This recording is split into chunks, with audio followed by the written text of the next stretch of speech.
हिरण्यवर्णां हरिणीं सुवर्णरजतस्रजां चन्द्रां हिरण्मयीं लक्ष्मीं जातवेदो महावः ताम आवह जातवेदो लक्ष्मीमनपगामिनीं यस्यां हिरण्यं विन्देयं गामश्वं पुरुषानहम्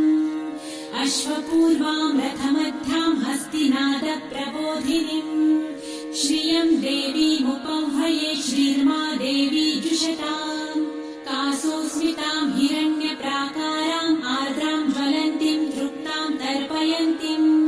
पद्मे स्थितां पद्मवर्णां तामिहोपह्वये श्रियम् चन्द्रां प्रभासां यशसा ज्वलन्तीं श्रियं लोके देवजुष्टामुदारां तां पद्मिनीं शरणमहं प्रपद्ये लक्ष्मीर्मे नश्यतां त्वां वृणे आदित्यवर्णे तपसोऽधिजातो वनस्पतिस्तव वृक्षोऽथ बिल्वः तस्य फलानि तपसानुदन्तु मायान्तरायाश्च बाह्या अलक्ष्मीः उपैतु मां देवसखः कीर्तिश्च मणिना सह प्रादुर्भूतो सुराष्ट्रेऽस्मिन् कीर्तिमृद्धिं ददातु मे शुत्वपासामलां ज्येष्ठाम् अलक्ष्मीं नाशयाम्यहम्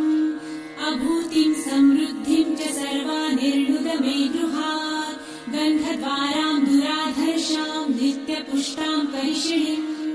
ईश्वरीं सर्वभूतानां तामिहोपह्वये श्रियम् मनसः काममाकुतिं वाचः सत्यमशीमहि पशूनां रूपमन्नस्य मयि श्रेयतां यशः कर्दमे प्रजाभूता मयि सम्भव कर्दम श्रियं वासय मे कुले मातरं पद्ममालिनीम् आपसृजन्तु सिद्धानि चित्रितवस मे गृहे निज देवीं मातरं श्रियं वासय मे कुले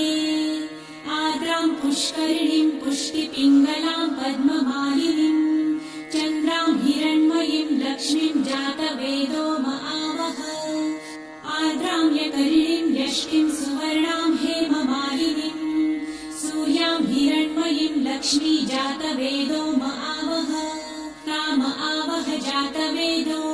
लक्ष्मीमनपगामिनीं यस्यां हिरण्यं प्रभुतं गावो दासोऽश्वान् विन्देयं पुरुषानहम्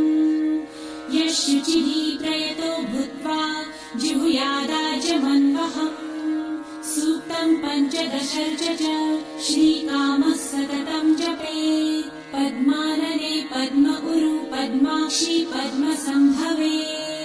तन्मे भजसि पद्मक्षी येन सौख्यं लभाम्यहम् अश्वदायै गोदायै धनदायै महाधने धनं मे लभतां देवी सर्वकामाश्च देहि मे पद्मानने पद्मविपत्रे पद्मप्रिये पद्मदलायताक्षी विश्वप्रिये विष्णुमनोनुकूले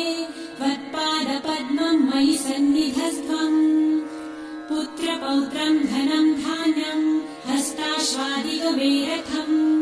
प्रजानां भवसि माता आयुष्मन्तं करोतु मे धनमग्निर्धनं वायुर्धनं सूर्यो धनं वसु धनमिन्द्रो बृहस्पतिर्वरुणं धनमस्तु मे वैनतेय सोमं पिबतु वृतः सोमं धनस्य सोमिनो मह्यं ददातु सोमिनः न क्रोधो न च मात्सर्य न लोभो नाशुभामतिः भवन्ति कृतपुण्यानां भक्तानां श्रीसूक्तं जपेत् सरसिजनिलये सरोजहस्ते धवलतरां सुखगन्धमाल्यशोभे भगवती हरिवल्लभे मनोज्ञे त्रिभुवनभूतिकरी प्रसीद मह्यम् विष्णुपत्नीं क्षमां देवी माधवी माधवप्रियां लक्ष्मीं प्रियसखीं देवीं नमाम्यच्युतवल्लभाम् महालक्ष्मीं च विद्महे विष्णुपत्नी च धीमहि तन्नो लक्ष्मी प्रचोदयात् श्रीवर्चस्वमायुष्यमारोग्यमाविधाचोभमानं महीयते पशुं बहुपुत्रलाभं शतसंवत्सरं दीर्घमायुः